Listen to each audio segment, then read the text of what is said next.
생각 그 과정을 처음에 뭐가 시작된다 했죠? 관찰 있고 그 다음에 네? 형상 그 다음 뭐죠? 수상화 그 다음 또 뭐가 있죠? 네? 패턴 인식이죠. 오늘은 모형 만들기가 패턴이 아닙니다. 예, 여튼 네, 패턴 인식이 있었고요. 그 다음 또 뭐가 있죠? 네? 응? 편집과 조합. 그러니까 유추, 네, 유추고. 그 다음 또 뭐가 있죠? 몸으로 생각하기. 이게 체득이라고 그랬죠. 네, 몸으로 생각하기. 그 다음 감정이입.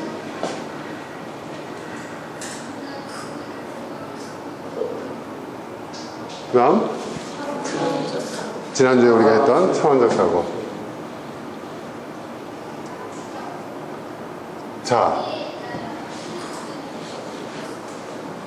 자, 여기까지 이제 이 과정을 이제 거치면서, 이 과정을 우리가 좀 쭉 거치면서, 이제 이번 단계에서 이제 생각해야 될 게 뭐냐면은 모형입니다, 모형.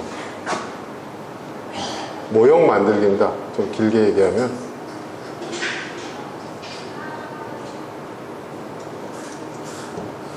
여기서 말하는 모형은 모델에 가깝습니다. 모델에. 예, 실제적인 모형을 얘기합니다.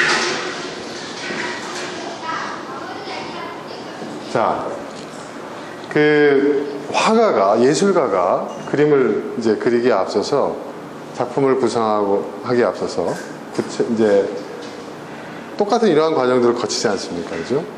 거의 모든 거, 이게 예술적 영역, 또 예술적 영역에서도 뭐 미술이나 뭐 그 조각, 또 문학, 음악, 행위예술 다 이러한 과정을 거칩니다. 표현을 달리하지만 기본적으로 이러한 과정을 거쳐요. 그리고 또 사용하는 용어는 다르지만 과학적 영역에서도, 과학의 영역에서도 이런 과정들을 다 거칩니다. 실제로. 그리고 비즈니스에서도 마찬가지예요. 예, 경영의 과정이라든지 경제 과정에서도 이러한 과정을 많이 거칩니다. 자, 그러면 예를 들어서 이제 어떤 화가가 이제 이러한 과정을 거쳐서 이제 그것을 구체화하기에 앞서, 작품을 만들기에 앞서서 그 작품을 창작하는, 우리가 지금 새로운 생각 만들기, 생각하기 그 과정이잖아요. 하기 전에 뭘 하죠? 작품에서 스케치를 하지 않습니까? 이 스케치라는 것이 작품에 대해서 일종의 모형을 만드는 겁니다. 말하자면. 예. 그러니까 이제 밑그림을 그려놓고 그 위에다 페인트 칠을 하는 그런 의미에서 스케치가 아니라 그 스케치 노트가 있지 않습니까? 그죠? 예. 그런 차원을 얘기하는 거예요. 근데 이게 굉장히 중요한 부분입니다. 왜냐하면, 내가 생각한 것들을 이제는 실제화하는 첫 단계거든요. 이러한 모형을 만든다는 것은 굉장히 중요한 의미가 있습니다. 많은 사람들이 생각을 하고 이러면 되겠구나 하고 그냥 그걸 무턱대고 행동에 옮겨버립니다. 근데 대부분의 경우 많은 시행착오를 겪게 돼요. 근데 이 모형을 만든다는 것은 무슨 얘기냐면 구체적 상황에서 구체적 상황을 염두에 놓고 시뮬레이션을 하는 거거든요. 시뮬레이션. 여러분 시뮬레이션 뭔지 아시죠? 네? 실제로 해보는 거예요. 네. 어떤 결과들이 나오는지. 네. 실험실에서도 시뮬레이션 많이 해보지 않습니까? 10분의 1이 줄여가지고. 그렇죠. 10분의 1, 뭐 100분의 1, 그렇게 하지 않습니까? 구체적 상황을 염두에 둔 시뮬레이션이 모형 만들기예요. 네. 모형 만들기. 이게 이 단계가 왜 중요하냐면, 자, 여기까지는 내 머릿속에서 이루어진 일들이거든요. 근데 이것을 실질적으로 모형으로 만들었을 때, 이것을 구체적으로 이거를 실제화시켰을 때 이게 또 우리의 현실 속에서 또 내가 머릿속으로 생각한 것이 정말 그 상황 속에서 이게 제대로 먹히느냐, 제대로 이것이 결과를 만들어내느냐를 해봐야 된다는 거예요. 이게 굉장히 중요한 얘기입니다. 네. 우리는 생각을 하는 데 있어서도 우리의 생각을 완성시켜 나가는 과정에서 대부분 다 그냥 우리는 확증 편향에 치우쳐져 있어요. 확증 편향이 뭔지 아시죠, 여러분? 그죠? 네. 사실 결론이 이미 나 있어. 그 결론에 대해서 내 결론을 정당화시킬 수 있는 것들만 자꾸 그냥 끌어모으는 거예요. 그죠? 그러니까 결국 뭐예요? 내 생각만 더 강화를 하는 거죠. 그리고 나중에 그렇게 막 몰입을 하다 보면 그게 진실이고 그게 진리고 그게 옳다고 확신을 갖게 돼요. 근데 막상 현실에 딱 대입을 해보면 이게 완전히 아니죠. 완전히. 지금 저는 그런 생각이 듭니다. 뭐 이런 얘기하면 좀 그렇지만 지금 야당들이 지금 이 선거 결과가 끝나고 난 다음에 보여주는 행태를 보면요, 저는 그런 생각이 들어요. 그 사람들은 뭐 정계 개편을 해야 된다, 뭐 인물을 교체해야 된다, 뭐 당 체제를 정비해야 된다, 여러 가지 이야기들을 많이 하고 있는데요. 저는 그게 먹히지 않을 거라고 생각합니다. 국민이 그들에게 기대하는 것은요, 저는 CBID라고 생각합니다. 네. CBID. 네. 목노아 CBID 했는데 국민들이 였다 CBID 하면서 준 것 같아요. 네. 뭔지 아시죠, 여러분? 네.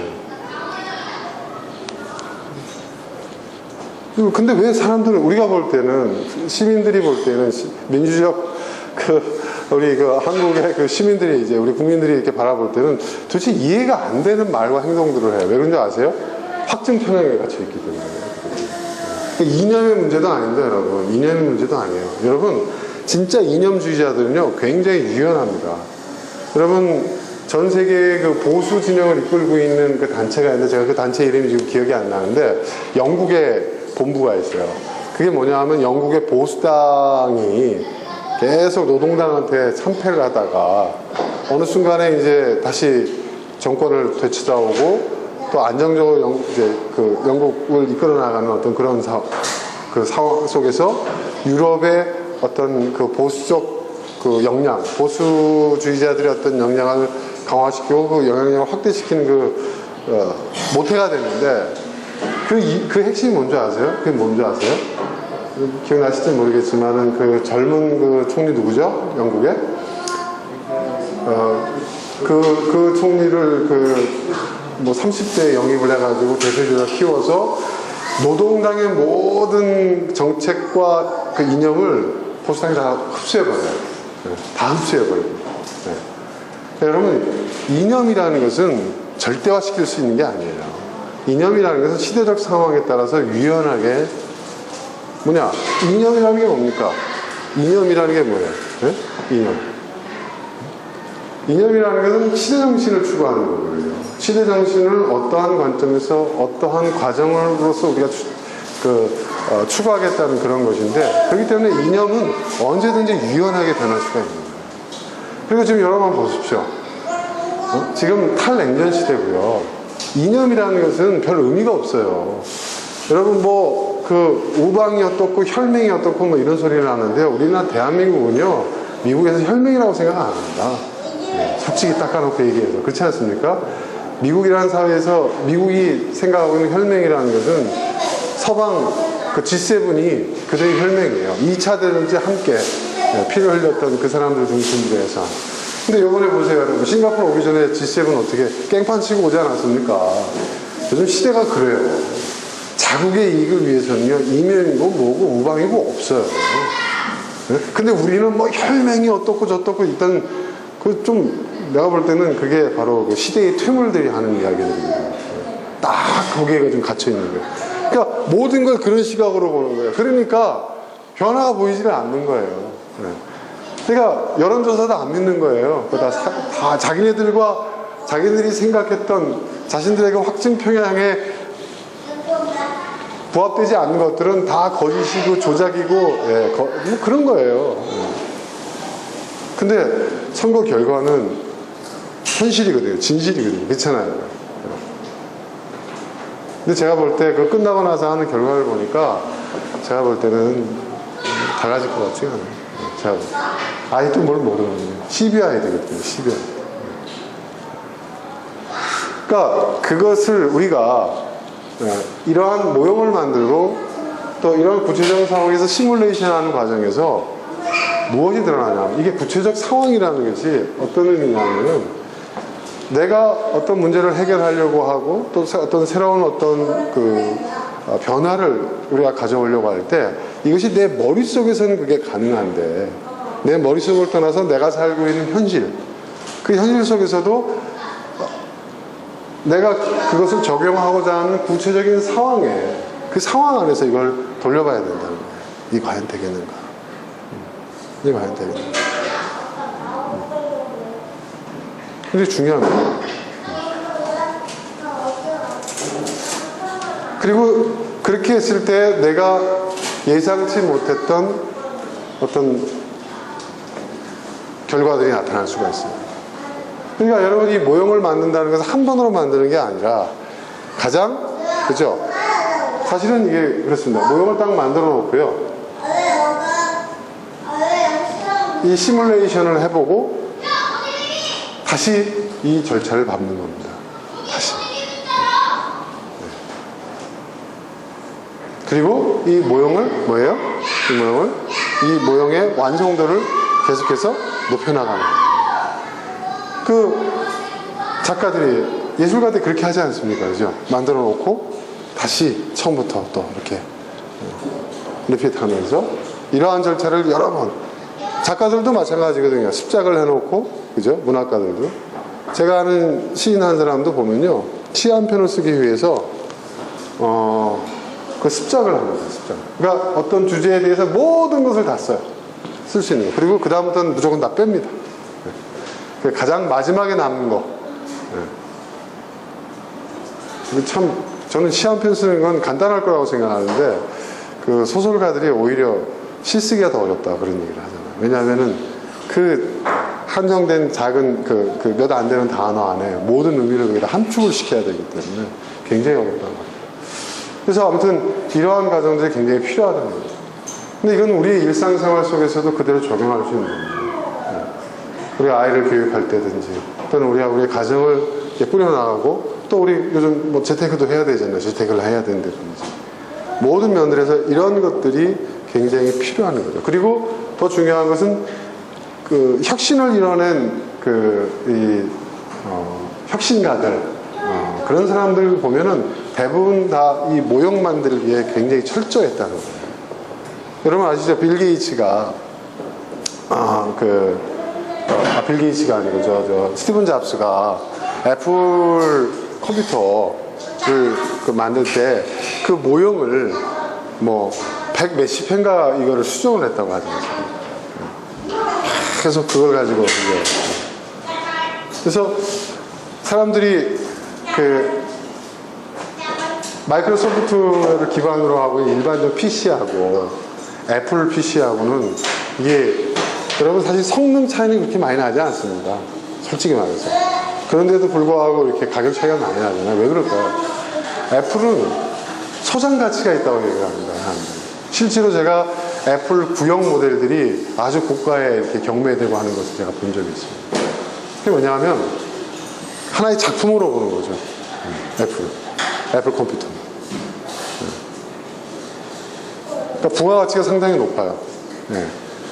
여러분 전 세계에서 가장 중고가가 제값받고 팔리는 제품들이 다 애플사 제품입니다. 핸드폰이든 노트북이든. 다른 핸드폰이나 PC를 사면 어떻게 되죠? 1년만 지나면 거의 반값 이하로 떨어지는데 그렇지 않습니다. 경우에 따라서는요.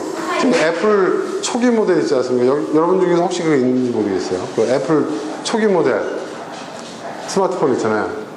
원조 나왔던 거. 그 여러분 상당히 고가입니다. 가격이 그 당시보다 더 비싸요. 지금. 더 비싸게 팔립니다. 그걸 실제로 쓴다기보다는 일종의 소장가치를 생각하는 거죠. 그러니까 그런 우리가 그 상품의 부가가치를 높이는 것도 보면은 어느 대목에서 올라가는가 봤을 때 상품의 기능 그 자체보다는 그 상품이 갖고 있는 부가가치에서 올라가는 것 같아요. 근데 부가가치를 높이는 것은요, 여러분 이 모형 만듭니다. 이 과정을 얼마나 철저하게 잘 했느냐. 네. 여러분 같은 음식도요. 자, 그 음식점에서 음식을 팔려고 할 때 그들이 갖고 있는 뭐 여러 가지 그 노하우라든지 뭐 그 비법이라든지 또 어디 가서 뭐 또 배워온 거라든지 이런 것들을 다 총집산해서 머릿속으로 뭐 레시피를 짜고 어쩌고 하지만은 결국은 어떻게 해야 돼야 되죠? 어떻게 해야 됩니까? 어떻게 해야 돼요?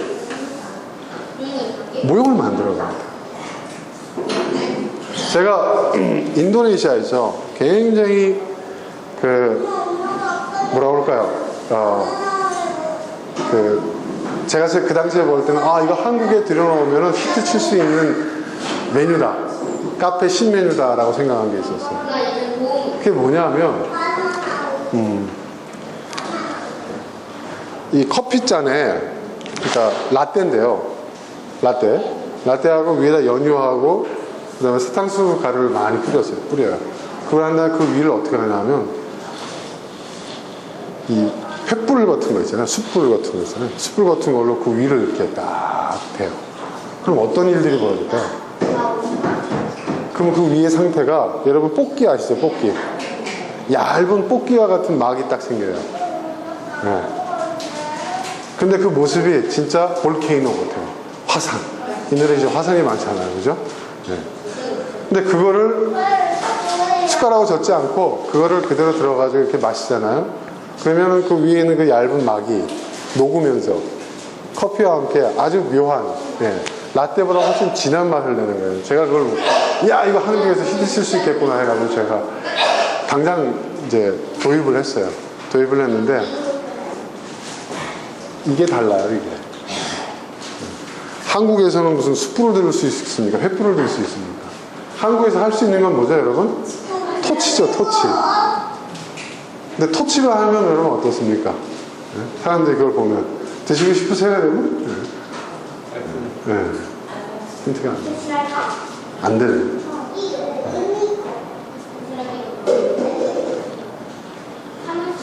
중요한 건 여러분 이겁니다. 구체적 상황. 구체적 상황에서 시뮬레이션을 하는 거예요. 그래서 제가 그거를 한번 레시피를 이렇게 보고를 하고 시도를 해봤는데요. 고객들의 반응은 뭐냐면 공짜로 주면 먹을지 몰라도 돈 주고 먹기엔 좀 그렇다. 우리나라 사람들은 뭐예요? 가스불을 직접 음식에다 대는 거 별로 좋아하지 않잖아요. 그죠? 그쵸? 제가 별짓을 다 해봤습니다, 제가. 근데 안 돼요, 근본적으로. 숯불이 음식에 지적다는 것에 대해서는 굉장히 관대한데요. 그쵸, 여러분? 그쵸? 심지어 연탄불도 직접 되는 거에 대해서는 관대한데 가스불이라는 것에 대해서는 우리나라 사람들이 관대하지 않습니다. 또 하나 예를 들어볼까요? 여러분 캡슐 커피 아시죠? 캡슐 커피. 우리나라에서도 이제 캡슐 커피 많이 선정합니다. 뭔지 아시죠? 캡슐 커피. 근데 캡슐 커피가요, 이게 안 돼요. 저는 안 될 줄 알았어요. 이게 안 팔려요. 광고는 엄청나게 하고 있는데요. 시장에서는요, 시장 점유율 1%도 안 돼요. 시장 점유율 1%. 왜 안 될까요? 여러분 생각에 뭐 간단하고 간편하고 위생적이고 이렇게 생각하잖아요. 그죠? 이유가 있어요. 우리나라 사람들은요, 여러분, 캡슐 커피를 말하자면 햇반으로 생각합니다. 뭔지 아시겠습니까? 햇반 급할 때나 먹죠? 배고플 때. 그죠? 밥 없을 때, 밥 떨어질 때, 급할 때. 그지 않습니까? 캡슐 커피도 말하자면 일종의 레트로 음식 같이 생각합니다. 맞죠? 어떻게 보면. 그죠? 그러니까 갓 지은 밥이 아니라 이거는 냉동식품이다 이거죠. 그런 개념으로 생각하는 거예요. 우리나라 사람, 소비자들. 우리나라 사람은 그런 거 굉장히 따지잖아요. 그죠?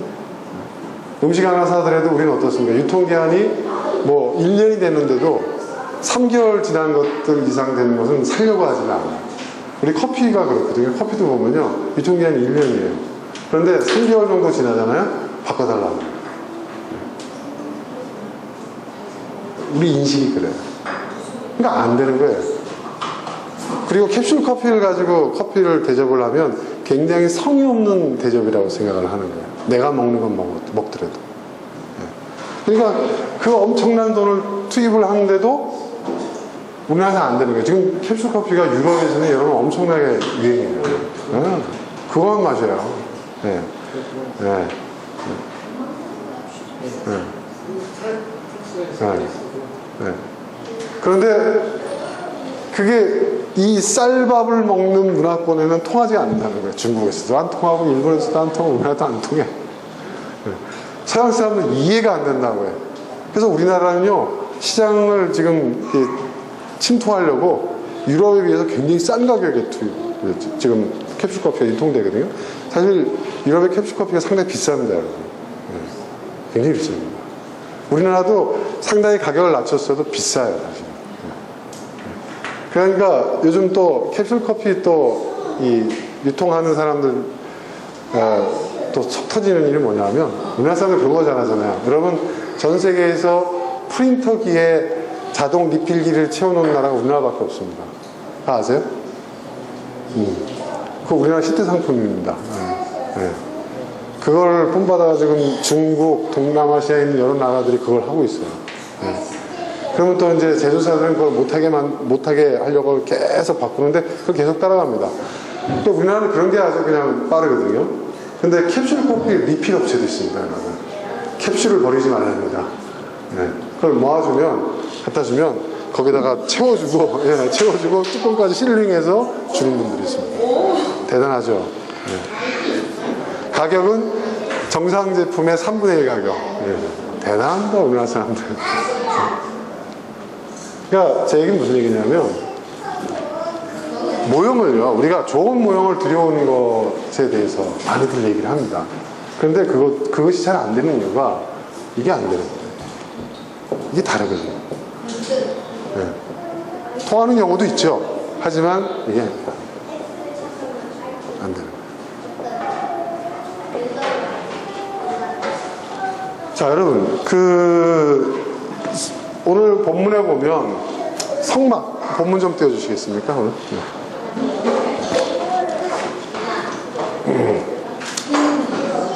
오늘 본문을 보면 이게 지금 출애굽기에 있는 말씀인데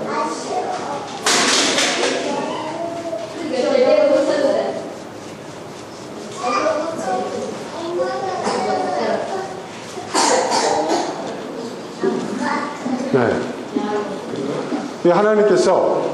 야훼 하나님께서 명하시는 거예요. 성소를 지으라. 성소. 성막이죠, 성막.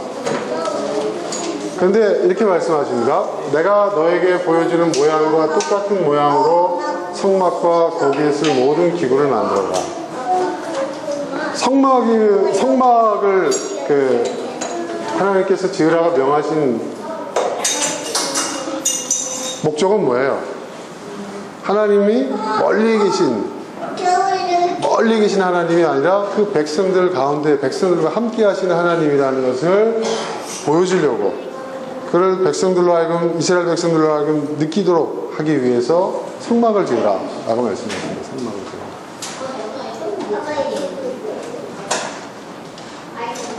그리고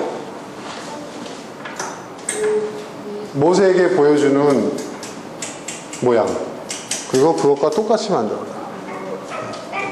그러면 그 이후에 아주 복잡한 얘기들이 나옵니다. 무슨 아카시아 나무를 어떻게 하고, 무슨 뭐 물범 가죽을 가지고 뭘 하고 나오는데, 그 재질 이런 거 다 어떤 의미가 있겠지만 그게 중요한 게 아니라, 이것은 무슨 얘기냐면 모형이에요. 하나님이 어떤 분인가를 보여주는 모형이라는 거예요. 하나님의 모습을 나타내는 게 아니라, 네?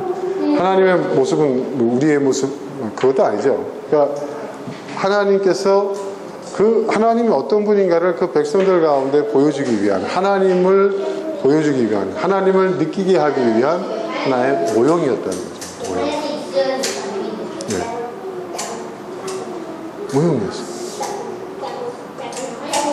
그러니까 보면은 이게 다 이렇게 장막으로 돼 있어요. 성소가. 그렇지 않습니까? 예. 텐트예요. 큰 텐트예요. 쉽게 얘기해서. 예. 예. 백성들과 함께 이동하고 백성들 가운데 있고 여기서 이제 불이 피워지잖아요. 향이 피워지잖아요. 그 향이 연기가 이렇게 쭉 올라갑니다. 그러면 지금 하나님이 우리와 함께 하시는 거. 백성들이 그 큰 그 군중들이 그 연기를 보면서 하나님 우리와 함께 하고 있다는 그러한 하나님의 임재를 느낄 수 있었던 거예요. 그리고 거기서 행해지는 여러 가지 의식들이나 그런 행사들이 그들에게는 하나님이 우리와 함께하고 계신다는 것을 느끼게 할 수 있었던 것들이죠. 네. 그리고 하나님이 어떤 분인가를 실제로 배울 수 있었던 거예요. 이 과정에서. 네. 이 과정에서. 이걸 만들어가는 과정에서. 의식을 행하는 과정에서. 그리고 재밌는 것은요, 여러분 이동을 할 때는요, 이게 또 하나의 큰 텐트라고 그러죠. 천막이라고 그랬죠. 이게 다 해체되거든요. 그죠? 그 해체되고 그거를 백성들이 각 지파별로 나누어서 그거를 감당하고 간단 말이에요. 그리고 그걸 보관하고 있다가 또 어느 지역에 딱 정착하게 되면 또 다시 장막을 치면서 각 지파들이 보관하고 운반 책임을 졌던 것들을 다 내어와서 같이 합심해서 이걸 또 세웁니다. 다시. 이러한 과정을 통해서 이들이 하나님이 어떤 분인가를 알게 되는 거예요. 배우게 되는 거예요. 네. 근데 여러분 성막하고 성전이 다른 거 아시잖아요. 하나님께서는 성막은 지으라고 하셨지만 성전은 짓지 말라. 네. 성막, 성전. 그리고요, 더 중요한 것은 뭐냐? 이스라엘이 가나안에 정착하고 난 다음에는요, 어떤 일이 벌어졌냐면, 이 성막이 정착을 했잖아요. 때를 이루어서 이동하는 게 아니잖아요. 그럼 어떻게 됩니까? 정착하게 되니까 각 지파의 할당받은 땅을 흩어지잖아요.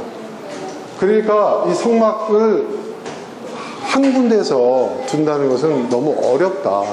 이렇게 된 거예요. 그래서 성막을 이스라엘 땅 여러 곳에 짓습니다. 여러 곳에. 그래서 언제든지, 왜냐하면 백성들 가운데 함께하는 하나님이거든요. 그러니까 백성들이 언제든지 하나님을 만나러 가려면 가장 가까운 어디요? 동사무소? 아니, 성막으로 가면 되는 겁니다. 가장 가까운 동. 네. 네. 누구나가 원하면 언제든지 하나님께 나아갈 수 있었고, 또 그곳에는 어떻게 해요? 제사장 지파, 레위 지파가 있어요. 레위 지파는 땅이 없었잖아요. 레위 지파의 땅은 성막 관리였던 거예요. 그들의 말하자면 생업은 땅을 준 게 아닙니다. 그런데 누가 이걸 깼죠? 누가? 다윗이 깬 거예요. 네. 그 전까지는 왕을 하나님께서 선지자를 통해서 뽑게 하셨잖아요. 그죠? 네. 근데 다윗이 딱 왕이 앉고 난 다음에 이걸 주고 싶은 생각이 안 드는 거예요. 어떻게 하면 그럼 왕권을 강화하려고 할 수 있을까? 하나님에 대한 신앙심이 있고 하나님에 대한 사랑이 깊어서 성전 지으려고 한 게 아니에요. 그때부터 어떻게 하느냐? 다른 나라를 보니까 재정 일치, 이 종교를 통해서 왕권을 강화하는 것을 본 거예요. 그럼 우리도 그래야 되겠다. 근데 그러려고 하다 보니까 어떤 일이 벌어지죠? 전국에 성막이 흩어져 있는 거예요. 그죠? 네. 그러니까 이거를 하나로 통일시켜야 되겠다. 그래서 자기의 왕국이 있는 예루살렘에다가 성전을 짓는 거예요.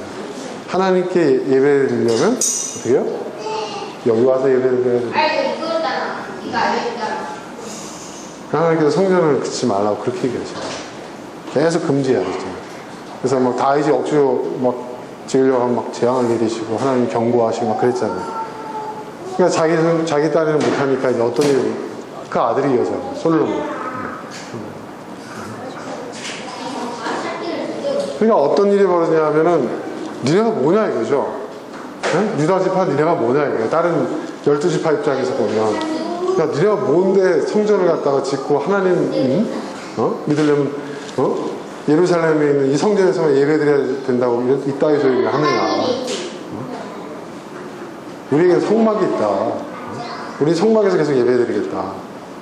그러니까 성막에서 예배 드리는 것을 그러니까 이제 유다 지파 쪽에서 산당이다, 뭐 우상 숭배하는 거다, 뭐 하는 여러분 그게 그 얘기입니다. 그런 얘기죠. 유다주의, 시온주의가 나오는 그거예요. 그러니까 유다 지파는 나머지 형제 지파를 다 버렸습니다. 왕권을 장악하게. 그리고 남한과 북한과 그래서 갈라진 거죠. 그래서 갈라지고 난 다음에 강대국들한테 하나씩 집어삼켜진 거죠. 다윗이 하나님 마음에 합한 자, 솔로몬이 뭐 여디디야?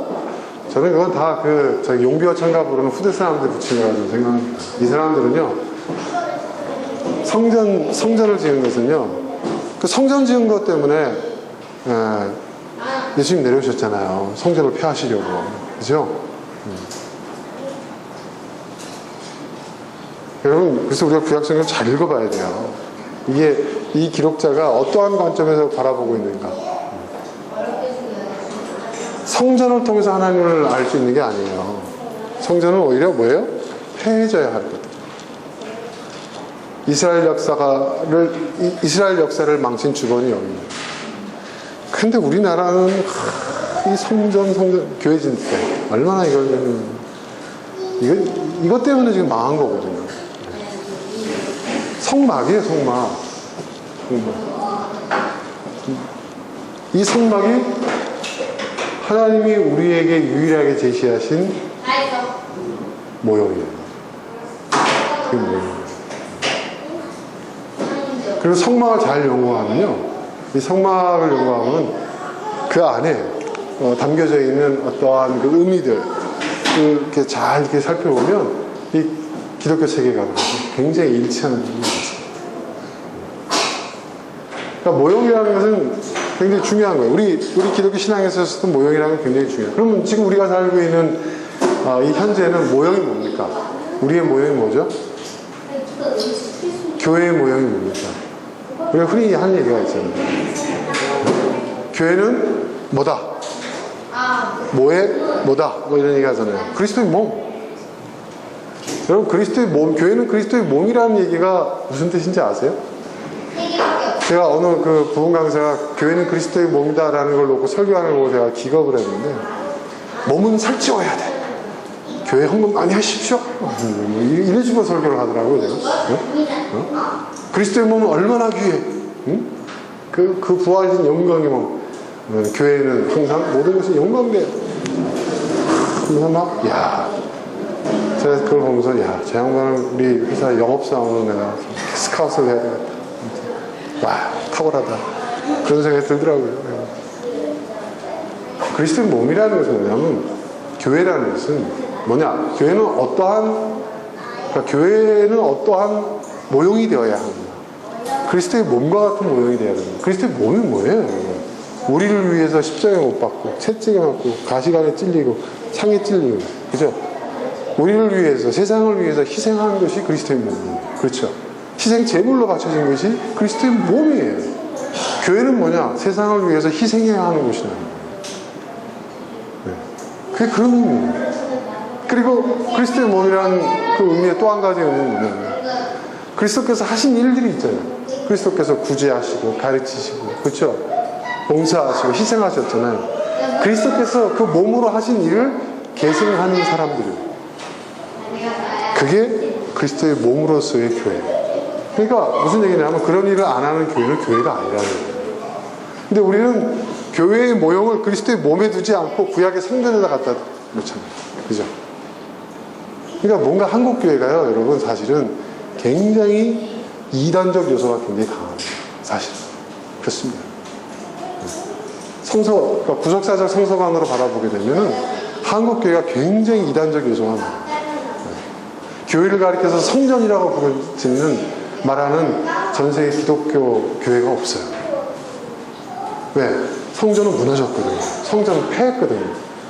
우리 교회는, 기독교 신앙 공동체는 성전 위에 성전을 계승하는 것이 아니에요. 성전을 대체하는 거거든요.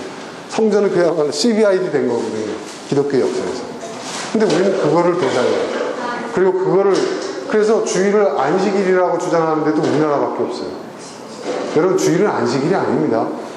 여러분 안식일은 정확하게 따지면 토요일이에요. 그래서 지금 안식교도 토요일 날 하잖아요.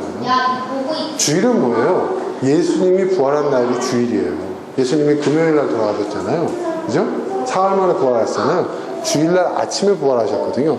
그러니까 주님이 부활하신 날을 우리 기독교 새로운 신앙 공동체가 모여서 예배드리는 날로 하자라고 정했을 뿐이지, 이게 구약 성경에 뭐 여호와의 날을 거룩하게 안식일을 성수하며 이걸 여기다 갖다 붙이는 데는요, 우리 한국 기독교밖에 없습니다. 이건 신학적으로요 엄청난 오분, 거의 이단적 수준에 와 있는 거예요. 그러니까 솔직히 말하면 그렇습니다. 근데 그게 그래야 장사가 되거든요. 그래야 큰 건물도 지을 수 있고 정당화 될 수 있고, 교인들 놀러 가지도 못하게 묶어놓고 교회 묶어놓을 수 있고, 안식일을 성수하겠습니다. 11조 그 정말 기겁할 일이에요. 그럼 11조는 자기 스스로가 하면 돼요, 알아서. 근데 그걸 의무사항인 것처럼 막 하고, 여러분 11조 안 하시는 분 전혀 죄의식 느끼지 마세요. 죄의식 느끼고 할 필요 없습니다. 우리 하나님 거지가 아니에요. 우리 하나님 돈이 필요하십니까? 이 세상의 모든 것의 주인이신데, 그렇지 않아요? 오히려 우리가 그분한테 받아 먹어야 될 입장이지, 그분이 우리한테 뭘 절대 그렇지 않습니다. 여러분. 저는 그거는 하나님을 모독하는 거라고 생각해요. 하나님을 거짓 취급하는 거라고 생각해요. 하나님의 뜻이면 하나님께서 하시죠. 우리가 헌금 안 한다고 하나님의 뜻이 이루어지지 않는 게 말이 됩니까, 여러분? 말이 돼요, 여러분? 네? 성전 짓는 게 하나님의 뜻이요 하면은 되겠죠. 그렇지 않습니까, 여러분? 하나님의 뜻은 이건데 당신들이 불순종해가지고 헌금 안 해가지고 교회가 지금 건물을 짓다가 성전 짓다가 지금 은행에 지금 넘어가게 생겼다는 막 이런, 그건 제가 볼 때 내 스스로가 나는 이단이요라고 그러니까 모형이 잘못된 거예요. 모형. 한국 교회 모형이 지금 굉장히 잘못된 거예요. 한국 교회 모형은 예수 그리스도의 몸이에요. 그럼 우리는 예수 그리스도의 몸이라는 그 모형을 놓고 연구를 해야 돼요. 우리가 처해 있는 상황 속에서 그리스도의 몸을 대입하는 거예요. 그리스도라면 이런 상황에서 어떻게 하셨을까? 이렇게 하셨겠구나. 그러면 우리 교회는 이렇게 가야 돼요. 이렇게 해야 되는데 모형이 뭐가 되는 거예요? 성전이 되는 거예요. 성전. 지성소. 아주 폐쇄적인, 아주 독단적인, 그 모든 것은 다 교회, 그 성전 중심주의 아닌가, 교회 중심주의. 그러니까 지금 한국교회가 그래서 망한 거예요. 여러분, 모형이라는 게 이렇게 중요해요. 우리가 어떤 모형을 세우느냐가 여러분 굉장히 중요해요. 우리의 가정도 마찬가지예요. 우리의 가정은 그럼 어떤 모형의 가정을 만들 것인가 생각을 가지고 있어야 돼요, 여러분. 네? 뭐 이게 더 낫고 이게 뭐 틀리고 이런 차원이 아니라 좋은 모형을 만들어요. 근데 그 모형도요, 여러분, 우리가 만들어 놓고 아까 얘기한 대로 구체적인 상황 속에서 우리가 시뮬레이션을 하잖아요. 그런 과정 속에서 계속 업데이트 해요. 자녀들도 마찬가지인 것 같아요. 자녀 교육도. 저도 처음에 우리 아이들을 위해서 이렇게 해야 된다라고 생각을 했는데 지금은 많이 바뀌었어요. 그 모형을 가지고 시뮬레이션을 해보는 거죠. 해봤더니 아니야. 이게 아니었구나. 우리 아이들한테 이게 안 맞았어. 뭐였을까? 아이들하고 대화도 해보고, 또 아이들이 살아야 할 세상을 또 공부해보기도 하고, 또 그 세대를 이해하려고 노력을 해보고. 그래서 제가 내린 결론이 있어요. 뭐냐? 이제 방목을 해야 되는구나. 방목을 해야 되는구나. 방목을 해야 되는구나.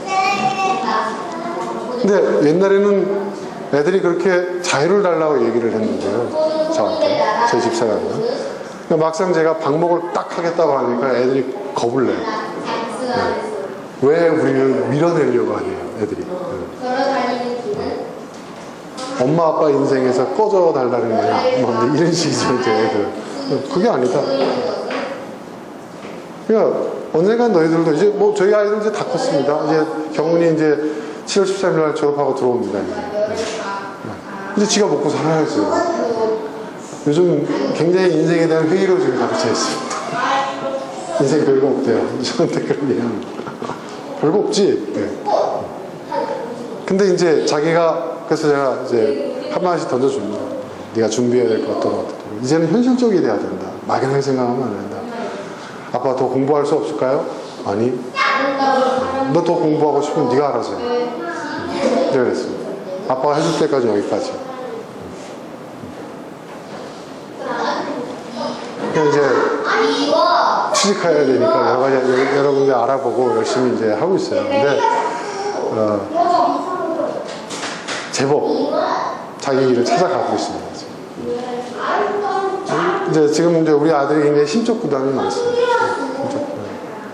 제가 이제 기회 날 때마다 이런 얘기 합니다. 아들아, 아빠 생각해보니까 올해가 마지막인 것 같아. 너하고 살 수 있는 너 미국 가면 뭐 왔다 갔다 왕래는 하겠지만 이렇게 같이 엄마 아빠랑 같이 한 집에서 같이 밥 먹고 같이 이렇게 살 수 있는 시간은 얼마 안 되는 것 같다.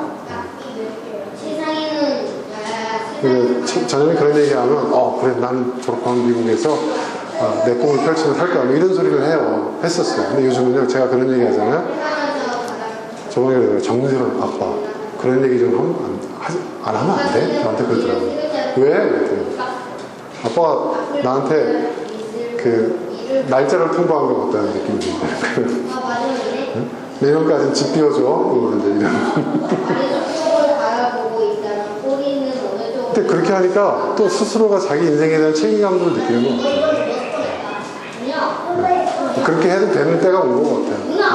그러니까 이렇게 무언가 이 모형은 항상 여러분 그냥 내 머릿속에서 만들어지고 그 모델이 그대로 픽스되는 것이 아니라 그것이 우리의 현실 속에 한번 시뮬레이션이 돼봐야 돼요. 시행착오도 필요한 거죠. 해보는 돼요. 해보는 것과 머릿속에서 그린 거하고는 이런 거 완전히 다릅니다. 머릿속에서 생각대로 다 된다면 안 될 게 뭐가 있겠습니까? 근데 그게 안 되거든요. 되기가 굉장히 어려워요. 하지만 이게 왜 안 되지? 여기서 뭐가 문제지? 그런 과정 속에서 우리는 새로운 아이디어가 나오게 되고 새로운 관찰이 시작이 되고 새로운 형상과 새로운 패턴을 발견하고 그러한 과정을 통해서 우리는 뭐예요? 점점 그 모형을 업그레이드 시키는 거예요. 그것은 뭐 소신 없이 목표가 왔다 갔다 하는 그런 차원의 것이 아니에요.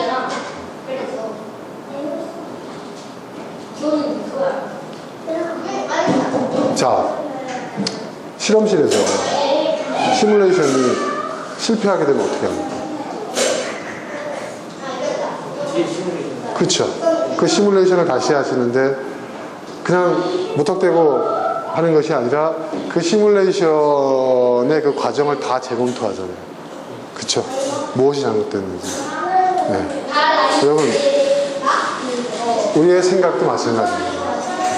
왜 여러분 우리가 확증 편향에 빠지냐면 그것이 잘못됐다는 것을 내가 와닿지는 않는 거죠. 그렇죠? 모순을 발견하지 못하는 거죠. 또 성찰적 자기 성찰적 그런 그 태도도 부족한 거거든요. 그걸 할 수 있는 게 뭐냐면 이 시뮬레이션을 해보는 거예요. 그리고 그 사람의 인격과 그 사람의 됨됨이와 그 사람의 가능성을 정말 정확하게 확인할 수 있는 게 뭐냐면요, 여러분 이 시뮬레이션의 결과에 대한 그 사람의 반응을 보는 거예요. 에이씨 되는 일이 없어 집어쳐 이런 사람들. 네? 이게 왜 안 돼? 아니야 뭔가 잘못된 거야. 실험이 잘못된 거야. 이렇게 주장하는 사람들. 네. 그런 사람들이 가면 어떤 사람들은 다시 처음부터 시작하는 사람들도 있어요. 그러니까 어떤 태도를 갖느냐가 굉장히 중요한 겁니다. 그래서 저는 에디슨이 굉장히 유명한 그 발명가잖아요. 그리고 제너럴 일렉트릭 창업자고 에디슨이 그 많은 실패가 있었지만 또 많은 성공을 했잖아요. 그리고 지금 인류 문명사에 있어서 에디슨이 기여한 공로가 굉장히 큽니다, 여러분. 그렇죠? 전기라든지 전구 뭐 이런 것들. 그 전기를 발견한 사람은 훨씬 이전에도 있었지만 그것을 상용화할 수 있도록 만든 사람은 이게 대단한 일들이거든요. 그러니까 그런 어떤 그 과정 속에서 그게 성공할 수 있었던 이유는 수많은 그 실패의 경험, 실험실에서의 실패의 경험이라고 얘기하는데, 에디슨이 했던 그 실험이라는 것은 뭐 다른 실험들도 마찬가지겠지만 기본적으로 시뮬레이션이었던 거예요. 시뮬레이션. 자기의 연구 결과를 시뮬레이션을 했던 거예요. 그 시뮬레이션, 실험실에서 검증을 했던 거죠. 보완을 하고. 근데 여러분, 우리의 인생도 그래야 된다는 거예요. 저는 그래야 된다는 것은 몰랐어요. 그냥 무턱대고 그냥 하면 돼. 뭐, 우린 그렇게 많이 배웠잖아요. 하면 된다. 근데 하면 되는 게 아니라 하면 깨지더라고요. 준비가 안 되는 것 같아요. 철저한 준비를 해야 되는데, 여러분, 그 준비라는 것은 다른 게 아닙니다.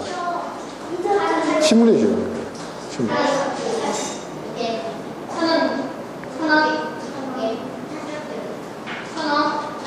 제가 이제 군부대를 자주 이제 가지 않습니까? 가면 그 큰 이제 뭐 군단이라든지 또 뭐 군사령부라든지 이런 데 가서 보면은 그 작전 상황판이라는 게 있어요. 이 식당만한 데가 있어요. 제가 3군 사령부 갈 때 이 식당만한 넓인데, 거기에 뭐냐면 3군 사령부가 관할하고 있는 전체 지형의 조감도가 아니라 그 뭐냐고 미니어처 쫙 만들어져 있어요. 그걸 딱 보면요, 설명이 필요 없어요. 상대 군 부대가 어디에 있는지. 그게 고정되어 있지 않습니다. 그러니까 매주 미군으로부터 북한군의 동향, 부대 이동, 무기 배치가 바뀌는 게 통보를 받는다. 그러면 계속 바꿉니다. 그럼 그게 바꾸면 여기도 바꿉니다. 근데 저는 처음에 이거 무슨 뭐 장난감 병정놀이도 아니고 뭐 이런 걸 하지? 아니, 요즘 와서 컴퓨터 시뮬레이션을 해서 다 하는 시대에 왜 이런 걸 하지? 그래서 한번 질문을 해봤어요. 요즘 그렇지 않습니까? 그랬더니 몰라서 하는 얘기예요. 몰라서 하는 얘기. 이렇게 실질적으로 축소된 모형으로, 몇만 분의 뭐 이런 식으로 축소된 모형으로 보는 거 하고 컴퓨터 화면으로 보는 거 하늘과 땅 차이라는 거예요. 그래서 제가 물어봤어요. 그러면 이게 모든 부대마다 다 돼 있습니까? 그러니까 요즘은 웬만한 사단급 이상은 다 이런 게 있거든요. 자기 작전 지역에. 그래서 제가 그러면 저기 이제 농담삼아 그랬어요. 그러면 저기 그 육군본부라든지 해군 본부 가면 이런 게 있냐고 했더니 당연히 있다. 합참에 가면 육해 공부를 다 통합한 게 있고요. 진짜. 그래서 제가 그렇구나. 그래서 제가 그걸 감안해가지고 저도 그런 비즈니스 모형을 어떻게 만들 것이냐. 그냥 맨날 이렇게 글자만 그리고 도형만 그릴 게 아니라 그걸 좀 생각을 해봤어요. 그 아이디어를 지금 제가 지금 궁리를 하고 있습니다. 그러니까 군에서 조형물로 만들어 놓은 전체적인 어떤 그런 작전 상황판처럼 이걸 비즈니스에 적용해 볼 수 있는 게 있지 않을까라는 생각을 했는데 그 여지가 있더라고요. 네. 그래서 제가 그거를 새로운 비즈니스를 한번 만들어 볼까. 새로운 비즈니스. 네. 그러니까 비즈니스를 군대에서 볼 수 있는 그런 작전 상황판처럼 미니어처처럼 만드는 거예요. 네. 그걸 하게 되면 제가 우리 교수님하고 좀 동업을 해야 되지 않나. 그쪽에 계시니까. 재밌는 아이디어 아니에요? 그죠? 단순히 뭐 건물, 미니어처, 조감독 이런 게 아니라 비즈니스입니다. 비즈니스. 그러니까 이걸 예를 들어서 커피라고 한다면 커피 재배하는 농장에서부터 그것이 수입되는 과정, 가공하는 과정, 유통되는 그 라인들 있잖아요. 그리고 이걸 하는 그 모든 최종 소비자한테까지 가는 그것도 소비 채널별로도 해서 하는 이거를 도표가 아니라 미니어처로 구현을 하는 거예요. 네. 그래서 거기서 군 작전도가 배치가 달라지는 것처럼 비즈니스의 상황에 따라서 그 배치가 달라지는 거죠. 네. 그 배치가 달라졌을 때 어떤 결과가 또 달라지는 거예요. 네. 그림이 그려지십니까, 여러분? 제가 하도 군부대를 다니다 보니까 그걸 알게 된 거예요. 이야, 이거야말로 이건 필요한 거다. 왜냐하면 그 경영자 입장에서 보면 임원들 입장에서 보면요, 그런 것이 한눈에 들어와야 되거든요. 그죠? 그리고 무엇가 바뀌었을 때 어떤 전체적으로 어떤 변동이 오게 될 것인지가 이게 한눈에 들어와야 돼요. 이거 이렇게 돼 있잖아. 그리고 여기 이거 그걸 보면서 회의를 하는 것과 그걸 보자 그냥 각자 이해하는 대로 회의하는 건 전혀 다른 거예요. 그래서 제가 그거 지금 연구하고 있습니다. 제가 볼 때는 이것도 대박 아이템이 될 수 있지 않을까. 네. 그런 생각이 듭니다. 왜냐하면 이게 꼭 병정놀이 같았거든요. 그 작전 상황실 들어가서 보니까 완전 병정놀이에요. 탱크 몇 대 앞으로. 헬기 뛰어! 하면 헬기가 천장에서 이렇게 딱 장난감처럼 내려오는 거야. 네, 이렇게. 뭐 커튼처럼 위에 막 이렇게 돼 있거든요. 레일이 있거든요. 그러면서 뭐 이렇게 하는데 그걸 놓고 회의를 하는 거예요. 박진감이 있더라고요. 그리고 재밌었어요. 그러면 우리 회장님 같으면 되게 좋아하실 것 같아요. 딱 앉혀놓고, 임원들 앉혀놓고 딱 이렇게 바꿔가면서. 그러니까 우리가 평면적인 어떤 도표하고는 비교도 안 되는 결과가 나올 수 있어요. 재밌을 것 같아요. 관심 있는 분은 저한테 의견 주시기 바랍니다. 자, 제가 지금 오늘 얘기하고자 하는 것은 하나님께서도 모형을 통해서 우리를 가르치셨어요. 우리를 인도하셨어요. 성경 말씀. 모형의 굉장히 모형이 갖고 있는 힘이 있어요. 그러니까 우리가 살아가는 우리 삶 속에서도 이 모형을 활용할 줄 알아야 된다.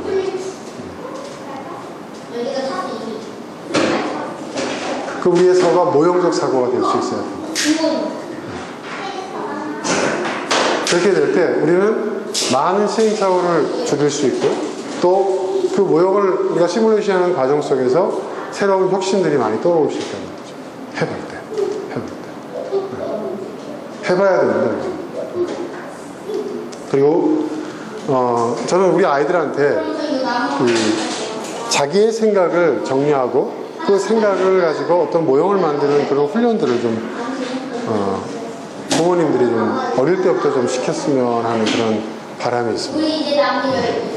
그런 사고의 습관을 갖는다면 제가 볼 때 이 아이들은 스스로가 자기 자신의 부족한 부분들을 발견하고 보완하는 능력들을 갖게 될 거라고 생각합니다. 오늘 함께 나누기 말씀드리려고 한번 생각하면서 전 참 오늘 이 말씀을 묵상하면서 많은 생각을 하게 됐어요. 우리 교회의 모형은 어떤 것인가, 또 우리 가정의 모형, 또 내가 살고 있는 나의 삶의 모형, 그리고 내가 하고 있는 또 회사에서의 그 비즈니스의 모형은 어떤 것인가. 그러니까 정말 많은 생각들이 떠오르게 되고 또 그걸 통해서 내가 좀 더 성숙하고 발전할 수 있는 그런 가능성들을 발견할 수 있게 되는 것 같습니다. 여러분에게도 또 그런 동일한 일들이 더 많은 일들이 일어날 수 있게 되기를 바랍니다. 자, 오늘 여기까지 하겠습니다. 함께 나눈 말씀